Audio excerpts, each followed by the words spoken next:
Your honour, अभियोग पक्ष महोदय मेरी दलील को भंग करने के लिए अपनी स्वर्णली को कष्ट न दे, इसलिए कुछ प्रमाण पत्र अदालत के समक्ष रखना चाहूंगा। प्रथम प्रमाण पत्र से यह स्पष्ट होता है योर ऑनर कि सन 1993 में डॉक्टर नानावटी ने सर्वश्रेष्ठ रेडियोलॉजिस्ट होने की उपाधि प्राप्त की। दूसरे प्रमाण पत्र से यह स्पष्ट होता है कि डॉक्टर नानावती की जो जीवन बीमा है उसके रकम पर अब तक कोई क्लेम नहीं किया गया योर ऑनर। ये जीवित थे, जीवित हैं और आशा करते हैं कि लंबे आयु तक ये जीवित रहेंगे। तीसरा और अंतिम your honour TP memorial hospital की पंजिका है, जिससे यह स्पष्ट होता है कि 22 नवंबर सुबह 10 बजे डॉक्टर नानावती अस्पताल में दाखिल हुए थे। डॉक्टर नानावती, आप इस व्यक्ति को पहचानते हैं? जी हाँ, जय कश्यप है। कृपया अदालत को बताइए कि कैसे पहचानते हैं मैंने। जी, 22 नवंबर की सुबह करीब 10:30 बजे इन्हें टीपी मेमोरियल हॉस्पिटल में लाया गया, जहां पर इनका MRI और CT स्कैन किया गया। वो सारे टेस्ट मैंने किए। क्या फल निकला इनके परीक्षण का? जय कश्यप के लंबर स्पाइन में चोट पहुंची थी और उनके L2 और L3 वर्टिब्रा के बीच की नस दब गई थी। L2 और L3 वर्टिब्रा के बीच में जो नस होती है उसके दब जाने से व्यक्ति पर क्या असर होता है? जी, ये नर्व्स डायरेक्टली ब्रेन से जुड़ी हुई होती है। अगर ये नर्व्स दब जाए तो पेशेंट बेहोश हो जाता है। योर ऑनर, मेरे पेश किए गए साक्षी डॉक्टर नानावती और प्रस्तुत किए गए साक्ष्यों से यह स्पष्ट हो चुका है कि मेरे मुवक्किल जय कश्यप 22 नवंबर की रात को अचल थे, स्थिर थे, बेहोश थे, अपने कक्ष में थे, बाहर निकले ही नहीं। किंतु अभियोग पक्ष महोदय के मन में कोई संकोच न रह जाए, इसलिए इस बात का प्रमाण देने के लिए मैं नर्स जसमीत कौर को कटघरे में बुलाने की अनुमति चाहता हूँ। सर, उस रात मेरी नाइट ड्यूटी थी और मैं 11:15 बजे रूटीन चेकअप के लिए मिस्टर जय कश्यप के रूम में गई थी। उस वक्त मिस्टर जय कश्यप बेहोश थे। अभी अभी आपने नर्स जसमीत का कथन सुना, क्या आप उनके कथन से सहमत हैं? यस, रात को 12 बजे के करीब जब मैं ड्यूटी पर वापस आई तब मैंने नर्स जसमीत से जय के बारे में पूछा भी था और उनके रिकॉर्ड्स भी चेक किए थे। उस वक्त जय बेहोश ही थे। उस समय वो बेहोश ही थे? जी योर ऑनर, 3 साक्षी और उनका समर्थन देने के लिए अनेक साक्ष्य मैं अदालत में प्रस्तुत कर चुका हूँ। यह स्पष्ट हो चुका है कि जिस समय सतीश कुमार जी की हत्या हुई उस समय मेरे मुवक्किल जय कश्यप अपने कक्ष में थे, बेहोशी की अवस्था में। गिरी, तुम्हारी दलीलों से ये डेफिनेटली साबित होता है कि तुम्हारे गवाह डॉक्टर जिंदाल की गवाही गलत नहीं थी और ना ही जय कश्यप की रिपोर्ट्स गलत है। Mister I.M. जायसवाल, आप कुछ क्रॉस एग्जामिनेशन करना चाहेंगे? Thank you for the consideration your honour. एक आप ही है जो मुझे अदालत में बोलने का मौका देते हैं, वरना पाठक साहब का बस चले तो मेरी बोलती ही बंद कर दे। डॉक्टर सुवर्ण लेखा, आपने जय कश्यप का लेखा जोखा यानी कि जो रजिस्टर में एंट्री की थी नर्स जसमीत कौर ने, सिर्फ वही देखा ना? खुद तो चेकअप करने आप गई नहीं थी जय कश्यप को, करेक्ट? मैं खुद जाकर जय कश्यप को चेक नहीं कर पाई थी क्योंकि इससे पहले ही वार्ड बॉय अजीत के चिल्लाने की आवाज सुनाई दी और मैं फौरन दौड़कर ICU की ओर गई, जहाँ पे आपने सतीश कुमार को मरा हुआ पाया। जी। जनरली आस्किंग, जब पेशेंट का होश में होना और पेशेंट का बेहोश होना, इन दो अलग अलग सिचुएशंस को आप डॉक्टर्स कैसे डिफरेंशिएट करते हैं? It's simple. जब पेशेंट होश में होता है तो वो अपने हाथ पैर हिला सकता है, उसकी आंखें खुली होती हैं और अपनी कंडीशन को लेकर बहुत सारे सवाल पूछता है, और जब वो बेहोश होता है तो बेहोश हो, नो कंप्लेंट्स, नो क्वेश्चंस। इसके अलावा कोई क्लिनिकल टेस्ट है, मतलब कोई ऐसी मशीन है जिससे पता चल सके कि पेशेंट होश में है या बेहोश है? जी नहीं, पेशेंट होश में है या बेहोश है इसका पता लगाने के लिए ऐसी तो कोई मशीन नहीं है। जसमीत जी, आप जब जय कश्यप का रूटीन चेकअप करने गई रात को 11:15 बजे के आसपास, तभी जय कश्यप अपने कमरे में बेहोश थे या सो रहे थे?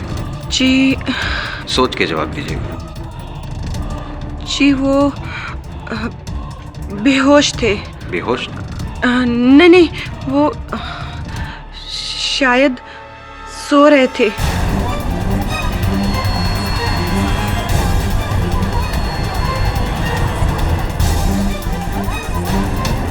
Order order, silence in the court please. मैं पक्का कुछ नहीं कह सकती। तो कोई बात नहीं, अब जो नेक्स्ट सवाल है मेरा वो बहुत इजी है, आप आसानी से जवाब दे पाएंगी, पक्का जवाब दे पाएंगी।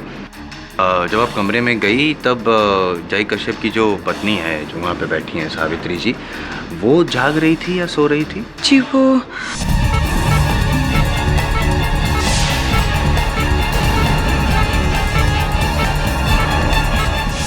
सो रही थी। सो रही थी सावित्री जी। यमराज से अपने पति के प्राण वापस लाने वाली सावित्री बनने के लिए कठोर तपस्या की जरूरत होती है, और उससे ज्यादा जरूरत तो इस बात की होती है कि आपका पति सत्यवान हो। लेकिन योर ऑनर, यहाँ पे तो इनके पति ने बेहोशी का नाटक किया, इनके नींद में होने का फायदा उठाया, अपने बेड से उठे, सतीश का खून किया और फिर से अपने बेड पर आकर लेट गए बेहोशी का नाटक करते हुए। कर दिया ना इम्प्रेस आपको पाठक साहब?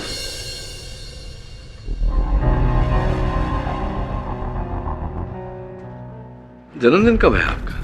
नहीं, मेरा कहने का अर्थ ये है कि कितनी आयु हो गई आपकी? क्या लगता है आपको? मुझे लगता है कि उम्र तो हो गई आपकी, लेकिन बड़े नहीं हुए, इसलिए बच्चों जैसी बातें करते रहते हैं हमेशा। योर ऑनर, जायसवाल साहब जो कह रहे हैं वैसा हो सकता था, परंतु ऐसा हुआ नहीं है।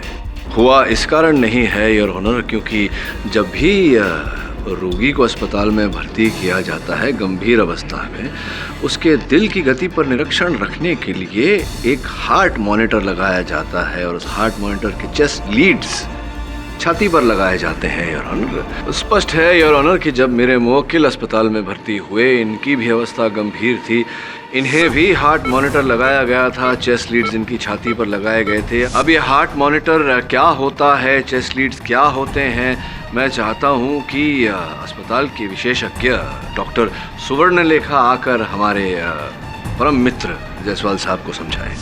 चेस्ट रिलीफ पेशेंट को इसलिए लगाया जाता है ताकि पेशेंट की heart beat, pulse, blood pressure को पल्स ऑक्सीमीटर मशीन में मॉनिटर किया जा सके और रिकॉर्ड किया जा सके। सरल भाषा में जो रोगी के दिल की धड़कन होती है, उसकी जो नर्व्स की गति होती है, उसका लेखा जोखा उस मशीन में रिकॉर्ड हो जाता है। जी। ये डॉक्टर, ये मेरे मुवक्किल जय कश्यप की रिपोर्ट है। जब से वो अस्पताल में भर्ती हुए तब से लेकर 23 नवंबर सवेरे का समय है, 10:03 है शायद। पूरी स्थिति इसमें दर्ज है? जी। योर ऑनर, जायसवाल साहब के कथन के अनुसार मेरे मुवक्किल जय कश्यप एक ढोंगी है। वो बेहोश होने का ढोंग कर रहे थे, नाटक कर रहे थे।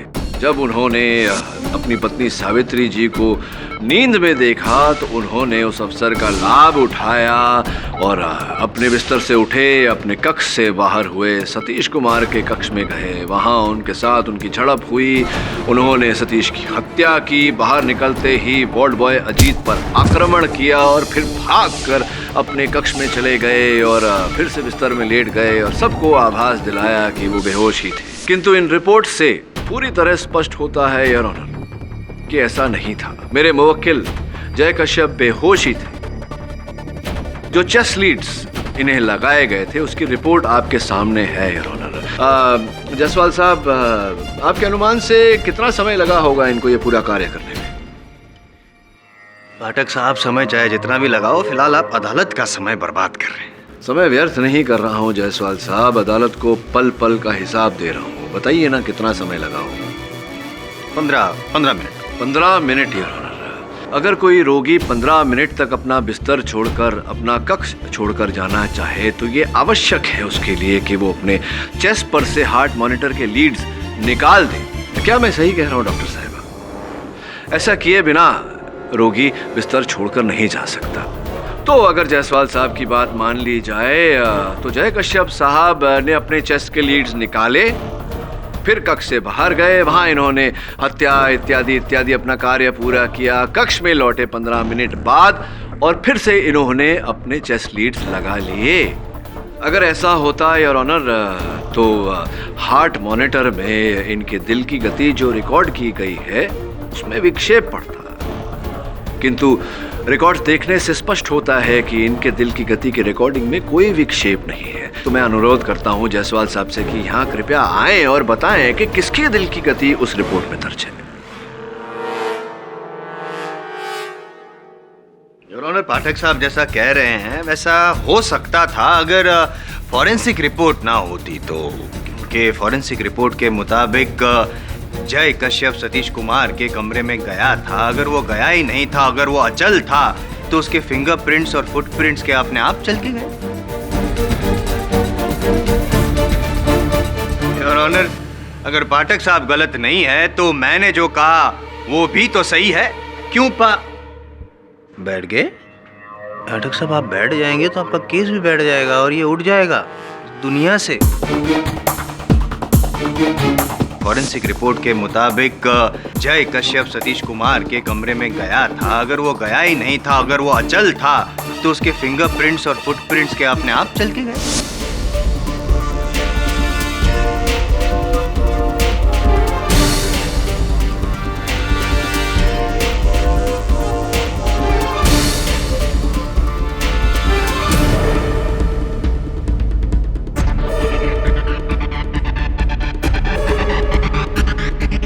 बैठा नहीं जायसवाल साहब, बिठा दिया आपने। ना चाहते हुए भी मुझे बोलना पड़ेगा कि हो सकता है ये मेरे व्यावसायिक जीवन की पहली हार हो, वो भी आपके हाथ।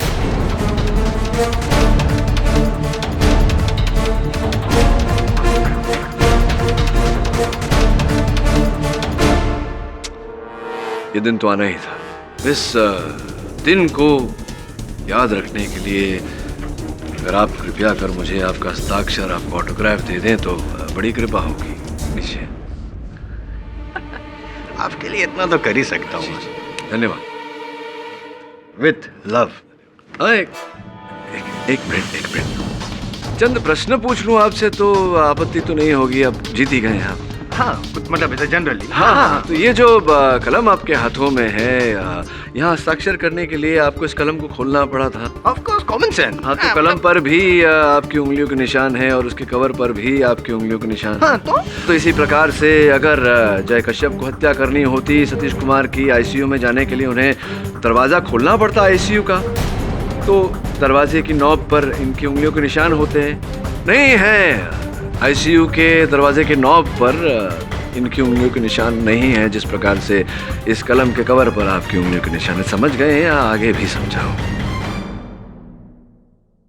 योर ऑनर, मेरे कहने का तात्पर्य ये है कि कक्ष के अंदर चंद वस्तुओं पर जय कश्यप जी की उंगलियों के निशान मिले हैं, किंतु आईसीयू के मुख्य द्वार पर इनकी उंगलियों के निशान नहीं है।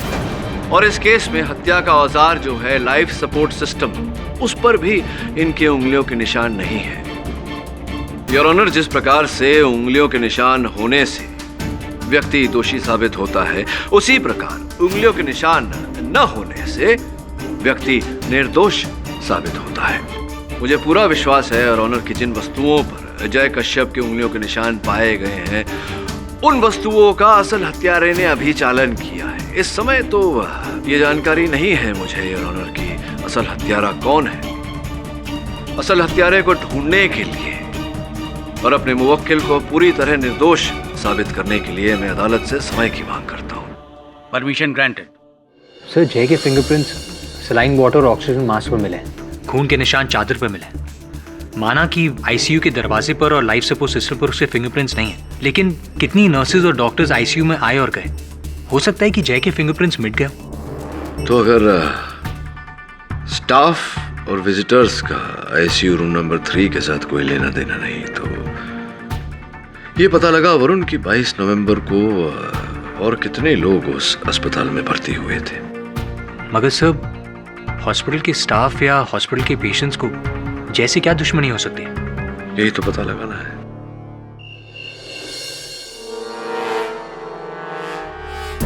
दवे, यहाँ तो कुछ नहीं मिला और मिलेगा भी नहीं। मैं पूरी तहकीकात कर चुका हूँ, वो सारे एविडेंसेस कोर्ट में जमा भी कर दिए। और पता नहीं केडी को मेरी काबिलियत पे शक क्यों होता है। ऐसा नहीं है दवे। तो कैसा है? तू ही बोल। तुझे नहीं लगता कि जय कश्यप ही खूनी? हाँ, मुझे भी ऐसा ही लगता है, लेकिन तो फिर केडीसी ने हमें यहाँ कोई खास सबूत ढूंढने के लिए भेजा है ना। क्या चाहिए, कम से कम बताना तो चाहिए ना। इतने बड़े हॉस्पिटल में हम क्या ढूंढ रहे हैं हमको ये भी नहीं पता। ढूंढेंगे तो पता चल जाएगा। चल चल ढूंढते हैं।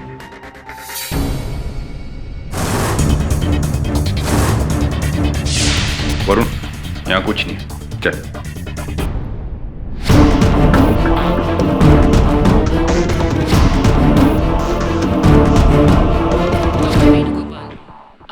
सब कुछ चेक करते रहना। दवे, समझ में नहीं आ रहा है कि आईसीयू के इक्विपमेंट्स पर सतीश के फिंगरप्रिंट्स कैसे आए। खाली हाथ जाऊंगा तो केडीसी को क्या मुंह दिखाऊंगा। हाँ यार, ये बात तो है। और वरुण खाली आ जाएगा, ये सबसे बड़ी बात है। दवे,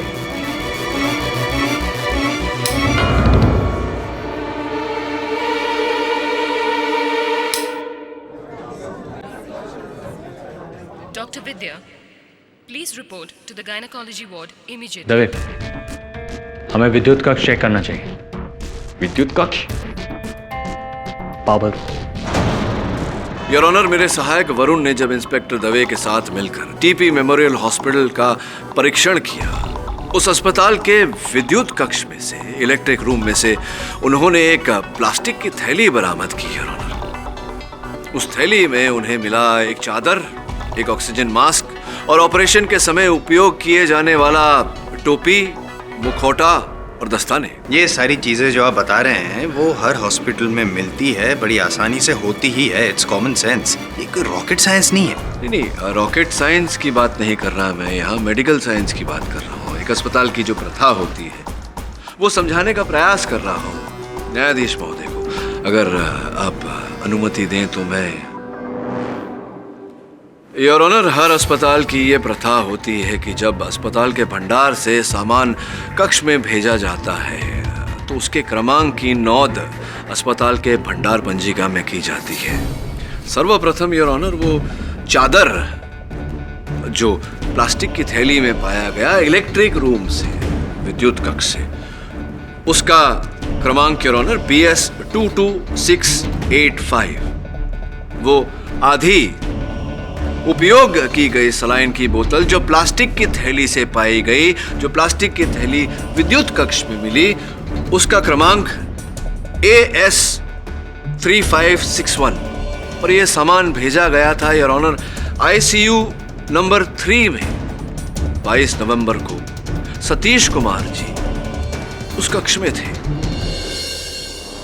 जो ऑक्सीजन मास्क उस थैली से मिला, जो थैली विद्युत कक्ष से पाया गया, इलेक्ट्रिक रूम से पाया गया, उसका फोरेंसिक जांच ये कहता है योर ऑनर कि उसके अंदर जो लार पाई गई वो सतीश कुमार जी की ही थी। योर ऑनर, ये जो चादर इस केस में साक्ष्य के रूप में प्रस्तुत किया गया है, जिस पर जय कश्यप का लहू लगा है, उस चादर की नोंद 22 नवंबर के इस पंजिका में है ही नहीं योर ऑनर। वो जो सलाइन की बोतल और ऑक्सीजन मास्क सतीश कुमार जी के कमरे से बरामद हुआ, उसकी नोंद भी इस पंजिका में नहीं है योर ऑनर। तुम कहना क्या चाहते हो केडी? मैं ये कहना चाहता हूँ योर ऑनर कि असल हत्यार ने सर्वप्रथम बेहोश पड़े जय कश्यप के हाथों के जख्म से इस चादर पर लहू की छाप ली। उसके पश्चात सलाइन की बोतल पर और ऑक्सीजन मास्क पर इनकी उंगलियों के छाप ली। सतीश कुमार के कमरे में गया, उनकी हत्या की, ये सारा सामान बदला और असल सामान को प्लास्टिक की थैली में डालकर विद्युत कक्ष में छिपा दिया।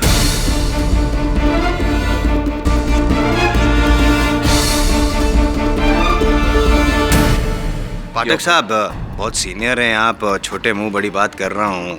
ये अदालत जो है वो पॉसिबिलिटीज पे नहीं रियलिटी पे डिसीजंस लेती हैं, और रियलिटी तो यही है कि जय कश्यप ही खूनी है। जायसवाल साहब, जब आप मानते हैं कि मुंह छोटा है तो बड़ी बड़ी बातें करते ही क्यों हैं?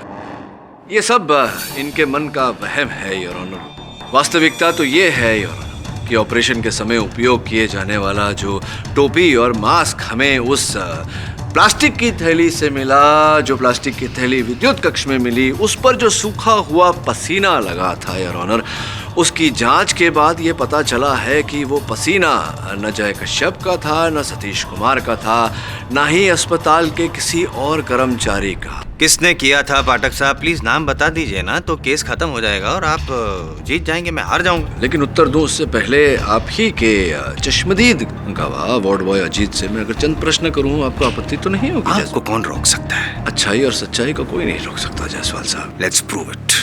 क्या अजीत भाई, क्या हुआ था उस दिन? चोट वोट लग गई थी आपको उस रात, कुछ देखा भी था आपने? जरा याद करा दीजिए। मैंने देखा कि ये जय वो सतीश जी का लाइफ सपोर्ट सिस्टम ऑफ किया, उनको मार दिया सब, और उसके बाद आईसीयू से निकल के भाग रहा था। अच्छा, तो लाइफ सपोर्ट सिस्टम ऑफ किया, तो लाइफ सपोर्ट सिस्टम पर इनकी उंगलियों के निशान क्यों नहीं है, क्या बता सकते हैं? नहीं, कोई बात नहीं।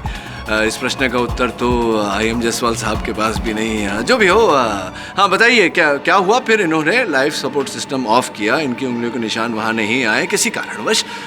उसके बाद उसके पीछे दौड़ा उसको रोकने के लिए, लेकिन उसने एक फाइट मार दिया मेरे को और भाग गया उधर से। अच्छा, भाग गए। तो कौन से हाथ से मारा था? इधर मारा साहब, राइट हैंड से। राइट हैंड से? जिस हाथ में इन्हें प्लास्टर लगा हुआ है उस हाथ से मारा था? सर पक्का बोले तो ध्यान नहीं, शायद लेफ्ट से मारा रहेगा। अच्छा, दाहिने हाथ से नहीं मारा, बाएं हाथ से मारा। ये चोट जो देखें,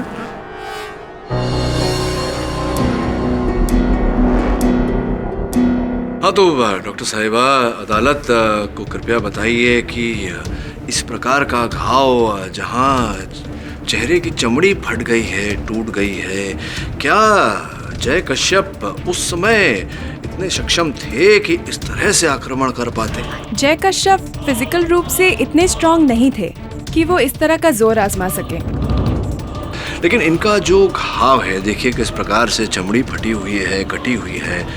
क्या केवल एक मुक्का मारने से इस प्रकार का घाव दिया जा सकता है? जी नहीं सर। मुझे लगता है घाव देखने से कि किसी औजार का उपयोग किया हो सकता है। सर अगर कुछ रिंग विंग पहनी हो तो हाथ में अगर अंगूठी हो। लेकिन क्या अस्पताल की ये प्रथा नहीं होती कि CT स्कैन या MRI ऐसे कार्य से पहले सारे आभूषण रोगी के निकाल दिए जाते हैं? हाँ सर, ऐसी प्रक्रिया होती है और जय की भी सारे ऑर्नामेंट्स निकाल लिए गए थे।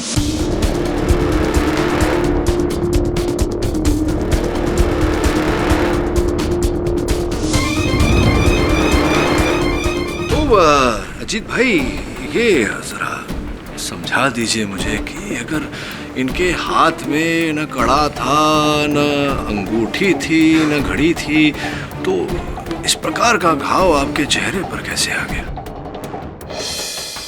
क्या हुआ? कुछ सूझ नहीं रहा? अचानक कुछ याद नहीं आ रहा? और ये माथे पर पसीने के बूंद मुझे दिखाई पड़ रहे हैं। अक्सर ऐसा होता है अजीत भाई इस कटघरे में, जब किसी का झूठ पकड़ा जाता है तो इसी प्रकार से माथे पर पसीना आने लगता है। चलिए, माथे का पसीना बाद में पूछिएगा, बताइए सच क्या है। लेकिन यहाँ खड़े हुए इंस्पेक्टर दवे के पास तरीके हैं सत्य बुलवाने के। बोलेंगे आप? सर बोलिए। माफ करना साहब, मैं दबाव में आके झूठा बयान दे गया साहब।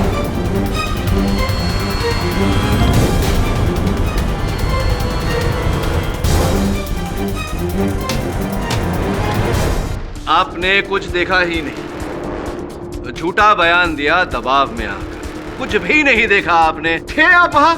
थे पर देखा नहीं। कुछ तो देखा होगा। ये चोट कैसे आई आपको? कुछ तो हुआ होगा। क्या हुआ? देखा, बताइए क्या देखा? साहब मैंने देखा एक आदमी, कोई तो भी था साहब, वो ICU से निकला, उसके हाथ में एक प्लास्टिक की थैली थी। कृपया अदालत को बताइए कि वो व्यक्ति कौन था। नहीं साहब, वो OT का टोपी और सर्जिकल मास्क लगाया हुआ था, तो अपन देख नहीं पाया उसको। भागते भागते में वो टोपी और मास्क फेंक के गया उधर। तो अब तक की कहानी ये है कि आपने ये जो क्रिया आपकी थी, ये जो झूठा आरोप आपने लगाया जय साहब पर, ये किसी के दबाव में आकर लगाया। आपको बस इतना ही बताना है आपकी किसके दबाव में आकर लगा। साहब अपने साथ एक दूसरा वार्ड बॉय TP मेमोरियल में, जुगल बोल के, उसने दबाव डाला साहब। तो ये किस प्रकार से और क्यों जुगल साहब ने आप पर ये दबाव डाला? कैसा वो हॉस्पिटल का स्टोर रूम में अपन को चोरी करते हुए रंगे हाथ पकड़ लिया था उसने। अच्छा, तो तू चोरी कर रहा था? तू रुक, मैं तेरी कंप्लेंट करता हूँ। नहीं जुगल भाई, देखो मैं तुम्हारे काम आ सकता हूँ। अपन तेरा मदद करेगा ना कभी है? ठीक है।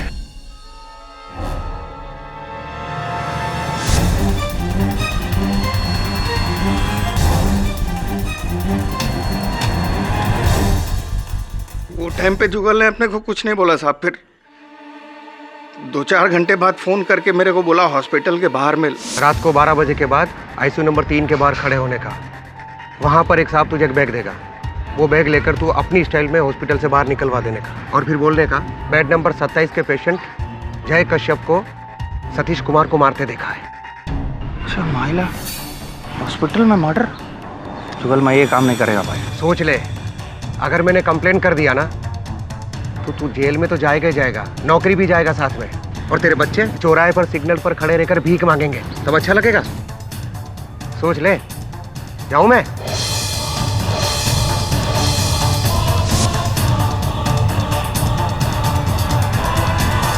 तो अजीत भाई, ये जो प्लास्टिक की थैली थी, उस थैली को आपने एक बार खोल कर तो देखा होगा कि क्या है उसमें, क्या था उस समय? सब उसमें सलाइन का बाटली, सर्जिकल मास्क और वो ओटी का टोपी, यही सब था साहब उसमें। यही था, यही सब सामग्री थी उसमें।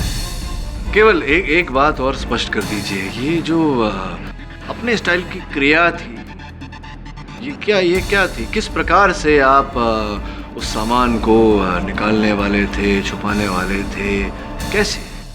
क्या है साहब कि जब ये अपन लोग का छुट्टी होता है तो बाहर निकलने के पहला पूरा स्टाफ का चेकिंग होता था। तो अपना सेटिंग है साहब, वो कैंटीन वाला छगन चाचा के साथ उस सामान में एक प्लास्टिक बैग में डाल देता हूँ और वो कचरे के डब्बा में डाल के उसको बाहर निकाल देता है। फिर मैं बाहर कचरे के डब्बे से वो प्लास्टिक बैग निकाल लेता हूँ साहब। उस समय तो हड़बड़ा के मैंने वो प्लास्टिक का थैली पावर रूम में छुपा दिया।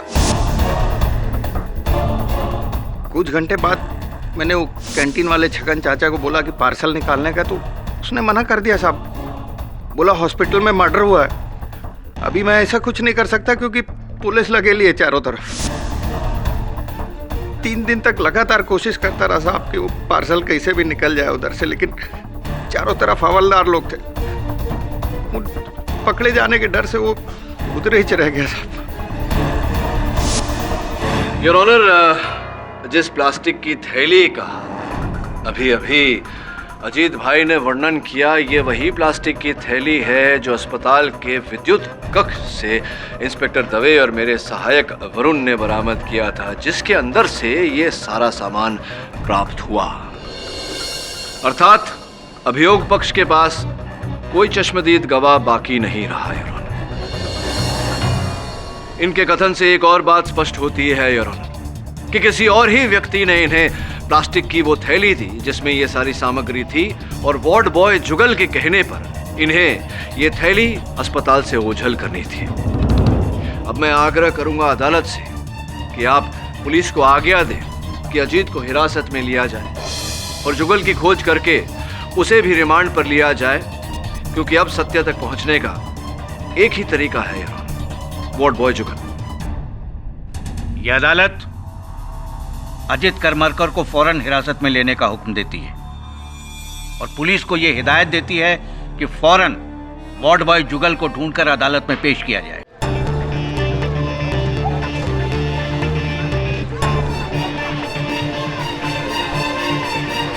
सुनो, ये जुगल कहाँ रहता है?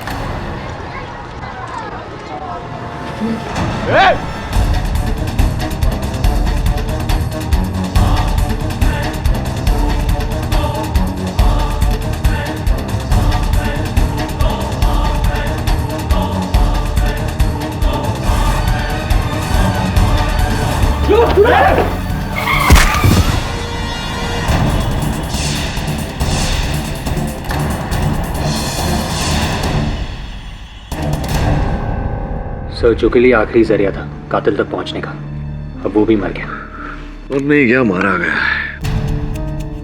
सो यू मीन टू से? एग्जैक्टली। प्रश्न ये उठता है कि कैसे पता लगा है कि कातिल कौन है। मैंने तुझे 22 नवंबर को वहाँ की पेशेंट लिस्ट लाने को कहा था। तो yes sir, the list is with me. So the list is here. Sir total 7 patient थे उस वार्ड, उनमें से 4 पहले से एडमिट थे। बचे 3 लोग जो 22 नवंबर को ही भर्ती हुए थे, जय कश्यप, सतीश कुमार और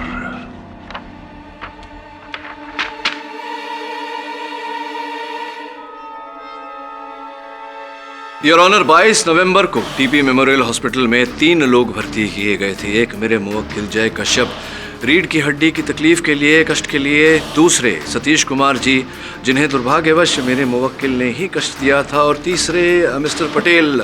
मिस्टर पटेल, अदालत को कृपया बताएं कि आपको क्या कष्ट था, क्यों भर्ती हुए थे आप टीपी मेमोरियल हॉस्पिटल में? उस दिन मेरे हाथ में चोट लग गई थी, खून काफी बह गया था, तो मुझे हॉस्पिटल में एडमिट होना पड़ा। Is that a crime? No, it's not a crime, Mr. Patel. अस्पताल की सूची कहती है कि चिकित्सा के रूप में आपको 3 ही टाके लगे थे। पूरा दिन पूरी रात आप अस्पताल में ही रहे। 23 नवंबर सवेरे आपने डिस्चार्ज लिया। योर ऑनर, उस दिन मुझे वीकनेस बहुत ज्यादा महसूस हो रही थी, तो मुझे लगा कि मुझे एक दिन और हॉस्पिटल में रेस्ट करना चाहिए। हाँ, वीकनेस तो महसूस होगी ही आपको। आपने नस काट लिया ना, आपका नस कट गया था, लहू बहुत बह गया था। बहरहाल अंगूठियां पहनने का शौक है आपको, not a crime. Patel, nice rings. Jugal ward boy को जानते होंगे आप। कौन जुगल? टीपी मेमोरियल हॉस्पिटल के वार्ड बॉय जुगल।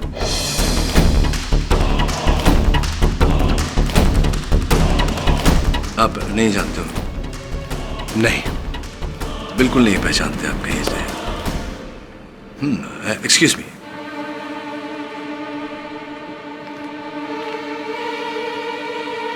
हाँ, best national bank, BN bank, Worli branch, account number 081510500005096।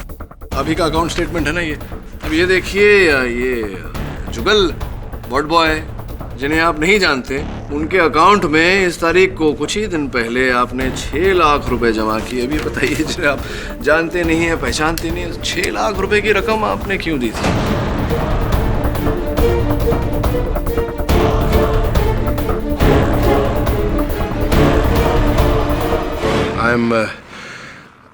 I am really sorry your honour. Actually ये जुगल मेरे ड्राइवर श्याम का छोटा भाई है।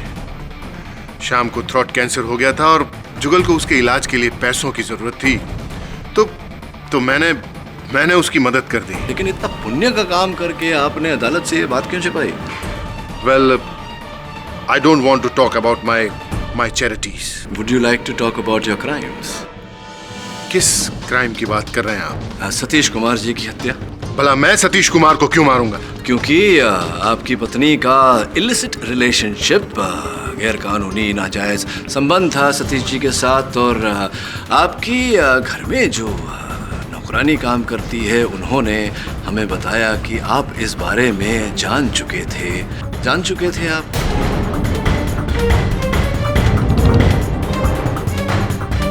जानते थे आप मिस्टर पटेल, आपकी पत्नी और सतीश जी के संबंध के बारे में जानते थे या नहीं?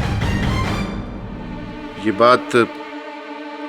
बात बिल्कुल सही है, लेकिन इसका मतलब ये तो नहीं कि मैंने सतीश कुमार को मारा है। सतीश कुमार को आप ही ने मारा है। क्यों? तो मैंने आपको बता दिया। कैसे, कब, कहां, ये मैं न्यायाधीश महोदय को बताऊंगा। योर ऑनर, कहानी कुछ ऐसी है। मेरे मुवक्किल जय कश्यप स्वर्गीय सतीश कुमार और मिस्टर पटेल एक ही बिल्डिंग में रहते हैं। सूत्रों के अनुसार मिस्टर पटेल ये जान गए थे कि इनकी पत्नी का सतीश कुमार जी के साथ संबंध चल रहा है विवाह के बाहर। उस समय तो ये चुप रहे, अवसर की प्रतीक्षा कर रहे थे, और वो अवसर इन्हें मिला 22 नवंबर की सुबह, जब इन्होंने सतीश कुमार को जय कश्यप के साथ लड़ते हुए देखा। योर ऑनर, उस झगड़े में सतीश कुमार जी घायल हुए, और जब मिस्टर पटेल ने सतीश कुमार जी को टीपी मेमोरियल हॉस्पिटल के एम्बुलेंस में जाते हुए देखा, उसी समय इन्होंने अपना षड्यंत्र रचना शुरू कर दिया। योर ऑनर, मिस्टर पटेल ही वो व्यक्ति हैं जिन्होंने 22 नवंबर की रात सतीश कुमार के आईसीयू रूम नंबर 3 में ये सारा सामान, ये ऑक्सीजन मास्क, ये सलाइन बॉटल, ये चादर, ये सब बदला। मिस्टर पटेल ही वो व्यक्ति है जो वहां से भागे वार्ड बॉय अजीत को इन्होंने मुक्का मारा, जो इनके उंगलियों में लगी हुई अंगूठियां प्रमाणित करती है। यही वो व्यक्ति हैं जिन्होंने वार्ड बॉय अजीत को वो प्लास्टिक की थैली दी थी जिसमें वो सारा सामान उपस्थित था। ये सिर्फ इल्जाम है मेरे ऊपर, आपके पास कोई सबूत नहीं है। सबूत योर ऑनर,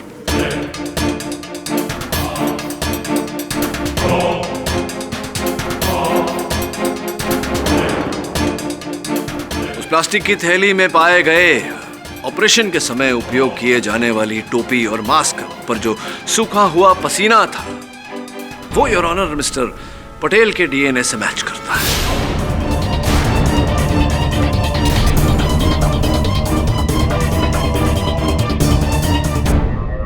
सॉरी पाठक साहब, सॉरी टू डिस्टर्ब यू। सिर्फ इतना बता दीजिए कि ये जो पटेल जी हैं, इनका डीएनए सैंपल आपको कहाँ से मिला? 22 नवंबर को ये टीपी मेमोरियल हॉस्पिटल में भर्ती हुए थे। आपको पहले भी कहा गया था कि ये डिजिटल इमेजिंग और टेक्नोलॉजी का जमाना है, हर चीज दर्ज की जाती है अस्पताल में, वहीं से। और इससे पहले योर ऑनर की अभियोग पक्ष फिर से कोई बेतुका प्रश्न पूछकर मुझे टोके, मैं अंत में अदालत के सामने ये कहना चाहूंगा कि वार्ड बॉय जुगल तो हमारे साथ रहे नहीं, किंतु हत्या के दिनांक पर ही मिस्टर पटेल का 6 लाख रुपया वार्ड बॉय जुगल को देना वार्ड बॉय अजीत के कथन को समर्थन देता है कि जुगल के कहने पर उसने ये कार्य किया। And that, Mr. Patel, is a heinous crime that you have committed and you have been caught. Confession, Iqbal जुर्म, no other choice. हाँ, मैंने ही सतीश कुमार को मारा है।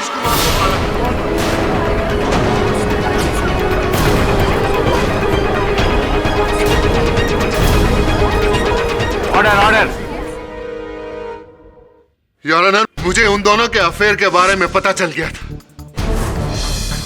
मैं सतीश कुमार को अपनी बीवी से दूर करने के लिए सही मौके की तलाश कर रहा था, और जब मुझे पता चला कि सतीश कुमार को हॉस्पिटलाइज्ड किया गया है और उनकी हालत क्रिटिकल है, तो मैं सैडिस्टिक सिंपैथी के लिए हॉस्पिटल गया, और वहीं मुझे मेरे ड्राइवर श्याम का छोटा भाई जुगल मिला। Good morning sir. जुगल, कैसे हो भाई? और तुम्हारे भाई की तबीयत कैसी है? कैंसर फैलता जा रहा है, 6 लाख रुपए की जरूरत है। जब मुझे ये पता चला कि जय कश्यप की वजह से सतीश कुमार की हालत क्रिटिकल है, तो मैंने मौके का फायदा उठाया और सतीश कुमार को हमेशा हमेशा के लिए अपनी जिंदगी से हटाने का प्लान बनाया, और मैंने खुद ही अपने हाथ को काट लिया ताकि मुझे अपने प्लान को एग्जीक्यूट करने के लिए हॉस्पिटल में रहने का मौका मिले। और फिर मैंने जुगल को अपने पास बुलाया। ये 6 लाख का चेक तुम्हारे भाई के इलाज के लिए, इसके बदले में तुम्हें मेरा एक छोटा सा काम करना पड़ेगा। जी सर।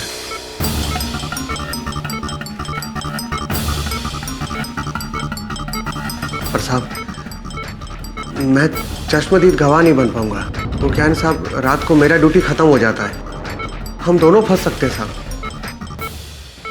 साहब, वो वार्ड बॉय अजीत है, वो आपका काम कर देगा साहब। उसे सब अच्छी तरह से समझा देना।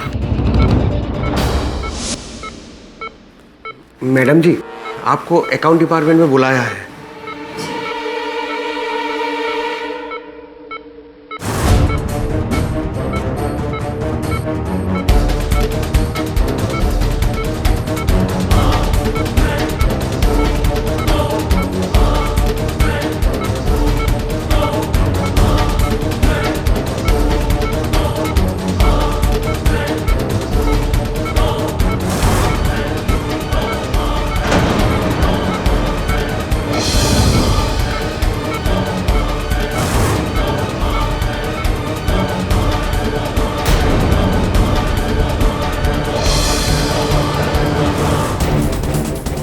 मैंने जाते जाते अजीत को एक पंच मारा और सर्जिकल मास्क और कैप उतार कर फेंक दिया ताकि अजीत का स्टेटमेंट सच्चा लगे।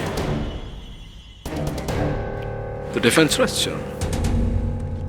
ये अदालत जय पटेल को सतीश कुमार की हत्या के जुर्म में दोषी पाते हुए उम्र कैद की सजा सुनाती है और जय कश्यप को सतीश कुमार पर वार करने के जुर्म में 1 साल कड़ी कैद की सजा सुनाती है। The case is closed.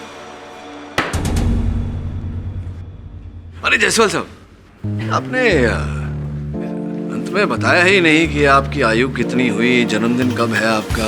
आज ही है पाठक साहब मेरा जन्मदिन, और आज ही के दिन आपने मेरी वाट लगा दी। आज है आपका जन्मदिन? अरे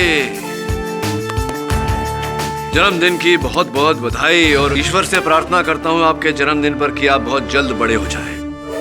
और भी दिलचस्प कहानी देखने के लिए हमारे चैनल को सब्सक्राइब करें और बेल आइकॉन दबाना न भूलें।